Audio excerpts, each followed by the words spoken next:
दोस्तों, subject verb agreement में हम आप आज एक बहुत महत्वपूर्ण नियम बताने जा रहे हैं। इसे देखें। नियम: जब कोई दो नाउन या दो प्रोनाउन निम्न शब्दों से जुड़े हों। कौन से शब्द हों? एज वेल एज से जुड़े हों, एज वेल एज से जुड़े हों, विथ से जुड़े हों, टुगेदर विथ से जुड़े हों,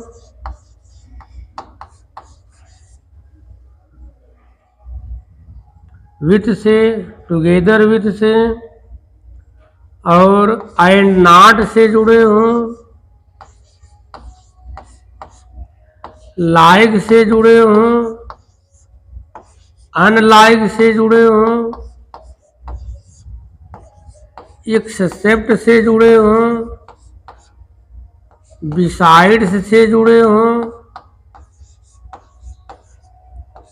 इंक्लूडिंग से जुड़े हों, एक्सक्लूडिंग से जुड़े हों,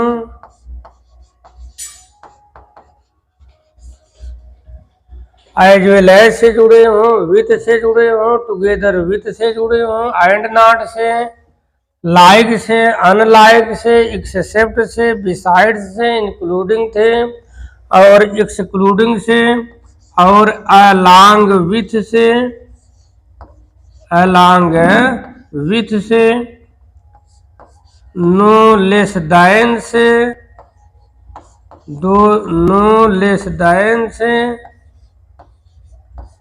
रादर दैन से, मोर देन से।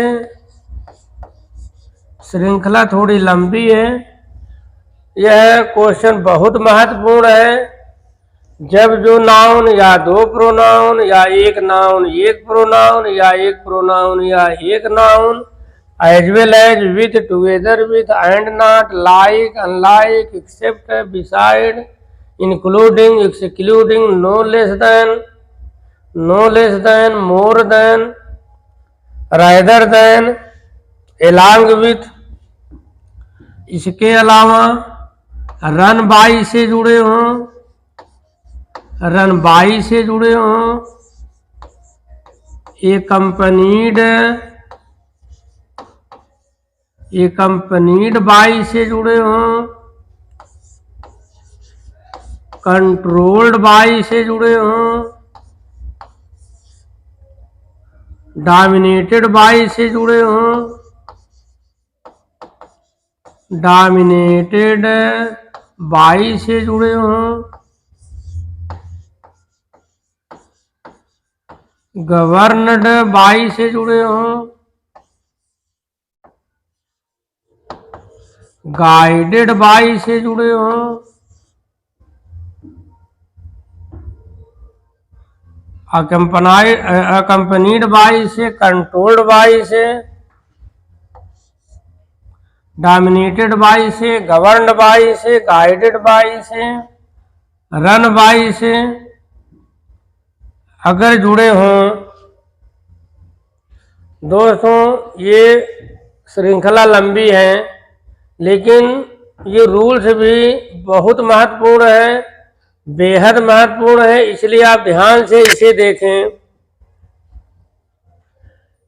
कि अगर इन शब्दों के पहले कोई नाउन आए, इनके बाद भी कोई नाउन आए, इनको एक लाइन से लिख दीजिए। इनके पहले कोई नाउन हो, इनके बाद कोई नाउन हो, या इनके पहले कोई प्रोनाउन हो, या इनके बाद कोई प्रोनाउन हो,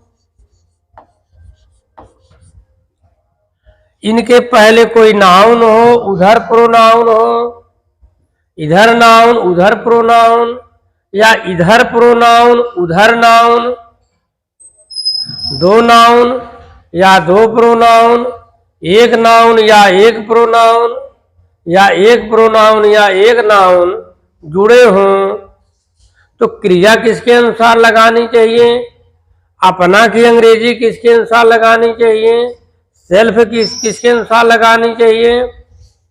ये बहुत सारे कंफ्यूजन यह नियम दूर कर देगा।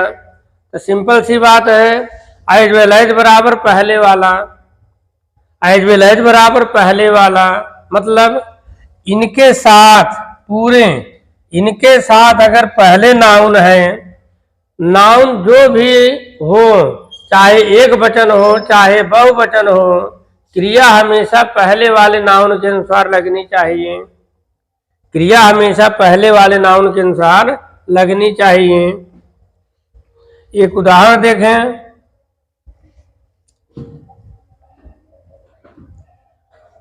अगर हम लिख दें राम एज वेल एज, चलिए यहां पर समझा देते हैं, Ram as well as his friends, Ram as well as his friends. ये एज वेल एज के पहले राम एक नाउन है, एज वेल एज के हिज फ्रेंड्स है, ये भी नाउन है, लेकिन ये बहुवचन का नाउन है, यह एक वचन का नाउन है। तो एज वेल एज के पहले नाउन, एज वेल एज के बाद नाउन, ऐसा भी हो सकता है। एज वेल एज के पहले नाउन, इसके बाद प्रोनाउन, ऐसा भी हो सकता है। एज वेल एज के पहले प्रोनाउन, प्रोनाउन मतलब I we you they he she it, इसके पहले प्रोनाउन या इसके बाद नाउन। तो दोस्तों क्रिया हमेशा पहले आने वाले नाउन या प्रोनाउन के अनुसार लगती है। अगर इनके पहले आने वाला नाउन एक वचन है तो क्रिया हमेशा एक वचन की लगेगी, इसके पहले आने वाला नाउन या प्रोनाउन बहुवचन का है तो क्रिया हमेशा बहुवचन की लगेगी। तो Ram as well as his friends is going, is going. तो यहां पर इज सहायक क्रिया लगी तो किसके अनुसार लगी, राम के अनुसार लगी। राम सिंगुलर नाउन है इसलिए वर्ब सिंगुलर लगा है, एक वचन के साथ इज मार में लगाना हो तो इज लगना चाहिए, वाज वर में लगाना है तो वाज लगना चाहिए, हैज हैव लगाना है तो यहाँ हैज लगना चाहिए, डू डज लगाना हो तो यहाँ पर डज लगना चाहिए। तो एज वेल एज के पहले जो नाउन आए उसी के अनुसार क्रिया लगानी चाहिए। दोस्तों इसी एज वेल एज की जगह पर इनमें से कोई भी शब्द आप लिख सकते हैं। तो Ram like his friends is going, Ram dominated by his friends is going, Ram govern by his friends is going. कहने का मतलब कोई भी, Ram along with his friends is going, Ram including his friends is going. तो इनमें से कोई भी शब्द आप इसमें जोड़ दीजिए तो क्रिया हमेशा पहले वाले के अनुसार आनी चाहिए। एज वेल एज बराबर पहले वाला, ये सारे शब्द अगर कहीं आते हैं इसके पहले जो नाउन या प्रोनाउन हो उसी के अनुसार क्रिया लगानी चाहिए। दोस्तों एक बार, दो बार, तीन बार इसे कॉपी पर लिख करके, नोट करके, बार बार लिख करके इसे आप याद कर सकते हैं। ऐसा कोई कंपटीशन नहीं है जिसमें अगर किसी को सब्जेक्ट वर्ब एग्रीमेंट नहीं आता है और वो कंपटीशन क्वालिफाई कर ले, ऐसा असंभव है। हर चैप्टर पर फोकस होना चाहिए, हर चैप्टर आपको आना चाहिए, चाहे सब्जेक्ट वर्ब एग्रीमेंट हो, चाहे सिंथेसिस हो, चाहे सिंटैक्स हो, चाहे वन वर्ड सब्स्टिट्यूशन हो, चाहे नरेशन हो, चाहे पैसिव हो, चाहे कॉमन एरर हो। तो हर चैप्टर पर आपको कमांड करना पड़ेगा, तभी जाकर के कंपटीशन आप क्वालिफाई कर सकते हैं। इस नियम को आप देखिए, समझिए। तो ये था पहला और इम्पॉर्टेंट नियम आज का। एक बार आप प्रैक्टिस करके देखिए कितना आप लिख सकते हैं। एज वेल एज, विथ है, no less than, rather than, more than, run by, accompanied by, controlled by, dominated by, guided by, governed by, like, unlike, except, including, excluding. बार बार आप लिखिए, अपने आप याद होगा। अब आप देखें दूसरा नियम,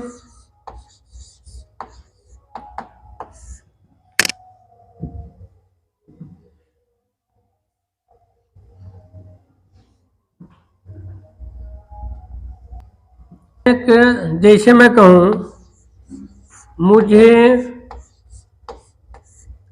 ताजमहल, ये भी बहुत इंपॉर्टेंट नियम है दोस्तों, ध्यान पूर्वक आप वीडियो में बने रहें। यह वीडियो आपके लिए बहुत लाभदायक होगा। मुझे ताजमहल देखे हुए, मुझे ताजमहल देखे हुए 5 साल हो गए हैं, 5 साल हो गए हैं, या 5 साल 5 साल बीत चुके हैं। मुझे ताजमहल देखे हुए 5 साल बीत चुके हैं। मुझे ताजमहल देखे हुए 5 साल हो गए हैं। मुझे तालाब में नहाए हुए 6 साल हो गए हैं। मुझे बकरी चराए हुए 20 साल हो गए हैं। मुझे कुतुब मीनार देखे हुए 10 महीने हो गए हैं। इस तरह का कोई भी सेंटेंस हो तो आप देखें, इस अनुवाद को आप 3 ढंग से कर सकते हैं, 3 तरह का नियम आप याद कर सकते हैं। तो आप देखें, पहला इसे कह सकते हैं, नियम है कि पहले आप टाइम लगा दीजिए, इसके बाद हैव लगा दीजिए, इसके बाद क्रिया का थर्ड फॉर्म, उसके बाद सिंस प्लस कर्ता क्रिया कर्म। इस वाक्य को आप 3 ढंग से कर सकते हैं, तीनों जो हैं बहुत इंपॉर्टेंट हैं। टाइम हैव सिंस, शॉर्टकट में कह सकते हैं time have since, time have since. मुझे पत्र लिखे हुए 10 घंटे बीत चुके हैं। मुझे उसको कॉल किए हुए 2 सप्ताह हो गए हैं। मुझे अपने मम्मी को पत्र लिखे हुए 10 दिन हो गए हैं। इस तरह का कोई भी सेंटेंस रहे तो पहला नियम time have since, time have since. तो 5 साल हो गए हैं तो हम क्या लिखें, 5 years है पास्ट। पहले आप टाइम लिख दीजिए, 5 years have past, have past, past माने बीत चुके हैं। Time have third form, 5 years है पास्ट, 5 दिन बीत चुके हैं, 5 days है पास्ट। जो भी समय 5 घंटे बीत चुके हैं, 5 hours हैव पास्ट। अब आपको क्या लगाना है, कंजक्शन सिंस लगाना है। तो निश्चित रूप से यहाँ पर सिंस की जगह पर दूसरा कोई कंजक्शन नहीं लग सकता। Time have always takes since conjunction, time have के बाद जब भी कंजक्शन लगेगा वो सिंस ही लगेगा, यही आपको याद करना है। Time have since, time have since, time have since. इससे पहले भी हमने बताया hardly had when, hardly had when, no sooner did than, so that, may might, lest बराबर शुड। तो उसी तरह से time have since, time have के साथ हमेशा कंजक्शन सिंस लगना चाहिए। मुझे ताजमहल देखे हुए, सिंस आई, अब ये टेंस ऑफ पास्ट है इंडिफिनिट में, सिंस आई सा द ताज, सिंस आई सा द ताज। मुझे पत्र लिखे हुए 5 घंटे हो गए हैं, 5 hours है past, since I wrote the letter.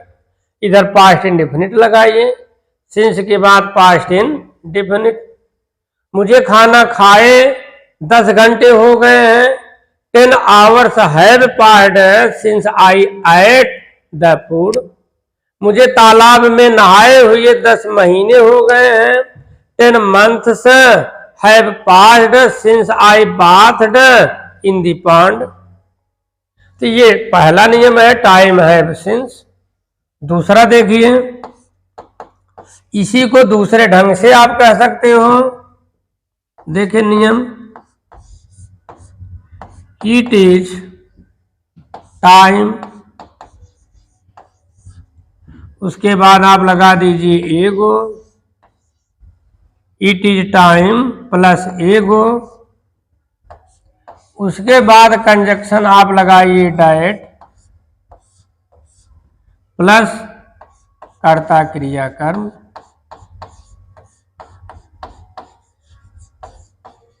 कर्ता क्रिया कर्म। इसी वाक्य को आप दूसरे ढंग से लगा सकते हैं। इसको आप बक्से में बंद कर लीजिए, क्योंकि कीमती चीज को हमेशा बक्से में ही रखते हैं। इट इज टाइम एगो, उसके बाद डेट। जब टाइम हैव रहे तो सिंस लगाइए, अगर इट इज टाइम एगो रहे तो कंजक्शन हमेशा डेट आता है। एगो के बाद जब भी कंजक्शन आएगा डेट आएगा, कभी सिंस नहीं आ सकता। इट इज टाइम एगो प्लस डेट। अब आप इसी को देख लीजिए, इट इज 5 साल बीत गए हैं, 5 years एगो।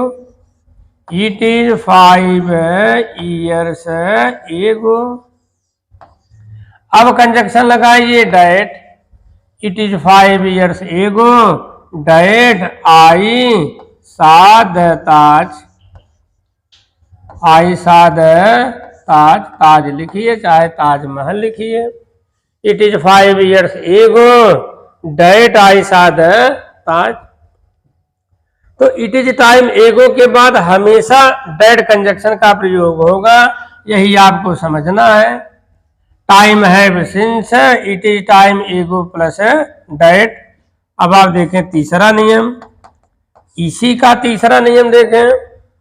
अगर हम इसको लगा दें, it is time, it is time, एगो न लगाएं तो आप लगा दीजिए सिंस प्लस कर्ता क्रिया कर्म।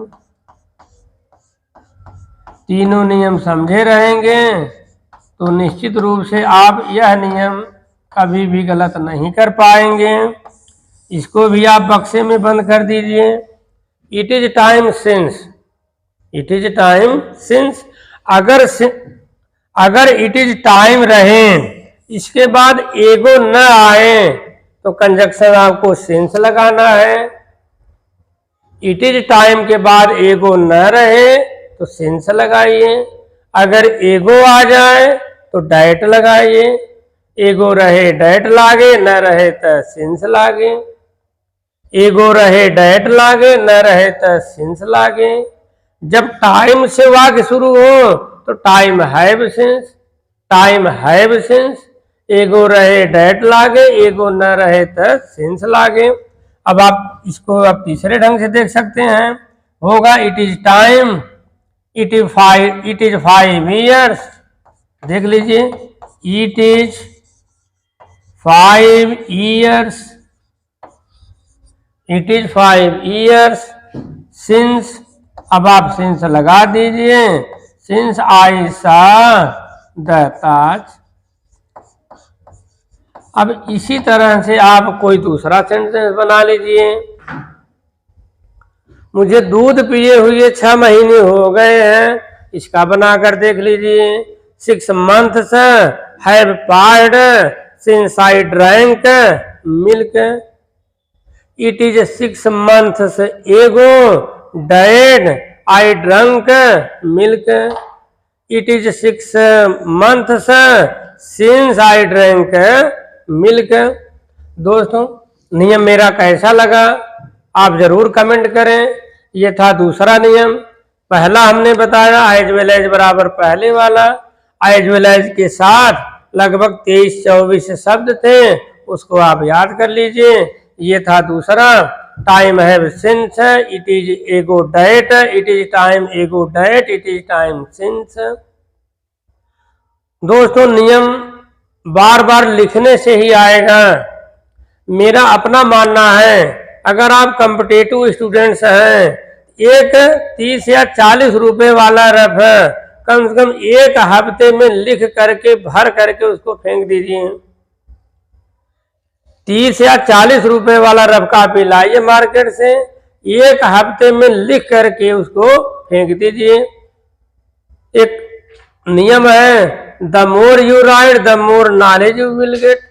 जितना ज्यादा लिखोगे उतना ज्यादा ही ज्ञान आपको मिलेगा। कोई भी सब्जेक्ट हो, लिख कर ही याद करना चाहिए। लिखने में कभी कंसंट्रेशन अलग नहीं होता है, इसलिए लिखना पढ़ने से ज्यादा महत्वपूर्ण है। वीडियो मेरा कैसा लगा आप जरूर कमेंट करें। धन्यवाद।